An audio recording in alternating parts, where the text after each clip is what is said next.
sa pagpirma ng kontrata, basta, yun nga sabi ni Ju, maintindihin niyo mabuti. Kung ano nakalagay, tsaka pinakamahalaga yung date. Kasi minsan sa experience ko, nadali ako sa date eh. Sabi, magbabayad daw ako ngayong buwan, from this month, ang sabi nila, ng upa. Ako magbabayad ng buong upa. Which is, nakalagay pala dun sa kontrata na date, simula pala nung dumating ako. Sabihin, ang pinirmahan ko is magbabayad ako ng upa.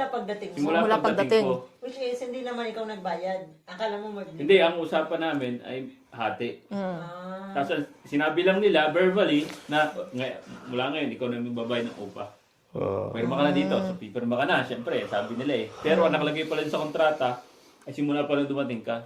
So, pinagbabayad ako ng nasa... Ano yun? May English na nakalagay or hindi? Meron. Kaso yung date lang yung Kasi yung date lang. Yung date. Date lang. So, pinagbabayad ako ng 40K. Kasi Na pwede, nakasang taon na hulug-hulugan eh. ko daw. Isang taon na eh.